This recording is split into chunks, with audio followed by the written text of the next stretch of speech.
Good night everyone আজি মই প্ৰথম ৰাতি ভিডিও বনাই আছো কেৱল আপোনালোকৰ বাবে এতিয়া সময় হৈছে 8:10 আপোনালোকৰ বাবে ভিডিও বনাই আছো যেতিয়া মই কলেজত আছিলো যেহেতু মই কলেজৰ পৰা অলপ আগতে আহি পাইছো কলেজত থাকোতে মোৰ তাত কমেন্ট বহুত আহিছিল যে আসাম পুলিচৰ ৰিক্ৰুটমেন্টটো কেনসেল কৰিছে মই আচৰিত হৈ গৈছো যে কি কেনসেল কৰিছে তাৰ পিছত মই সকলোবোৰ কমেন্ট পঢ়ি চালো বহুতে কমেন্ট কৰিছে যে আসাম পুলিচৰ যেটো পোষ্ট ওলাইছিল হেবোৰ কেনসেল কৰি দিয়া হৈছে মই ভাবিছো কি কেনসেল কৰিছে আকৌ এটা কমেন্ট আহিল যে প্ৰতিদিন টাইমত এটা নিউজ দিছে আপুনি চাই লব আসাম পুলিচৰ ৰিক্ৰুটমেন্টটো কেনসেল কৰিছে আমাৰ কষ্টবোৰ এনে যাব নেকি তাৰ পিছত মই প্ৰতিদিন টাইমত সাৰ্চ কৰিলো অলপ আগতে নিউজটো দিছে নিউজটো মই চেক কৰি দেখা পালো তাতে কিবা কিবি উল্লেখ কৰিছে আপোনালোকে চাব পাৰে প্ৰতিদিন টাইমত হয়তো আপোনালোকে টিভিটো চাইছে তাৰ পিছত কমেন্ট কৰিছে যে নহকিয়া মই আপোনালোকৰ লগত এটা কথা আলোচনা কৰিম মোৰ হয়তো পিকচাৰ কোৱালিটি আপোনালোকে ভাল পোৱা নাই যে নহকিয়া যদি ভিডিওটো আপোনালোকে এতিয়ালৈকে চাই আছে তেনে লাইক কৰিব নাপাৰিব আজিৰ এইটো ভিডিওৰ লাইকৰ এম ৰাখিছো 1000 আপোনালোকে জলদি কৰি দিয়ক মই জানো আপোনালোকে কৰি দিব যে নহকিয়া আপোনালোকৰ লগত মই এটা কথা আলোচনা কৰিম আমি প্ৰায় 8 মাহ 9 মাহ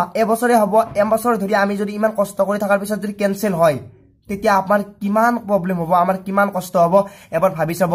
এতিয়া কথাটো হল আপোনালোকৰ দিন ৰাতি কষ্ট কৰি থকা সময়বোৰ এনে যাব আপোনালোকে ভাবি থকা কথাবোৰ সপোনবোৰ এনে গুছি যাব সো আপোনালোকৰ লগত মই এটা কথা আলোচনা কৰিবলৈ এইটো ভিডিও বনাইছো আপোনালোকে ভালকে জানি লওক যে হেতু কি বস্তু কি কেনসেল কৰিব কি কেনসেল হৈছে বা কি ৰিজেক্ট হৈছে আপোনালোকে প্লিজ নিউজটো চাই লব প্ৰতিদিন টাইমত আছে মই কলে আপোনালোকে বুজি নাপাব আপোনালোকে এবাৰ চাই লব লগতে আপোনালোকক ডেসক্ৰিপচনত এসএসসি কিতাপ দুখনৰ লিংক দি দিছো আমাজনত আপোনালোকক যদি এসএসসি কিতাপ লাগে তেনহলে আপোনালোকে অৰ্ডাৰ দিব পাৰে লিংকটো ডেসক্ৰিপচনত দি আছে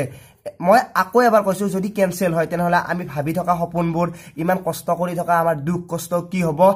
দিন ৰাতি কষ্ট কৰি আছে এনেকুৱা বহুত ষ্টুডেন্ট আছে যিয়ে পঢ়া শুনা এৰু এইটোৰ বাবে লাগি আছে কেৱল আসাম পুলিচৰ বাবে আজিলৈ ইমানে আকৌ এবাৰ কৈছো এইবোৰ আপোনালোকে নকৰিব আমাৰ দৰে লৰা ছোৱালীৰ বাবে এইবোৰ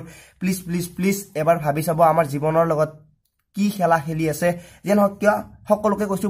প্ৰতিদিন টাইমৰ নিউজটো এবাৰ চাই লব তাতে আপোনালোকে ভালকে বুজি পাব আৰু পিকচাৰ কোৱালিটি বিয়া হয় বহুত সৰি আপোনালোকৰ বাবে জলদি ভিডিও বনাইছো 1000 লাইক কৰি দিয়ক আজিলৈ ইমানে পুনৰ লগ পোৱাৰ আশাৰে মই জিতুমণি জয় আই অসম।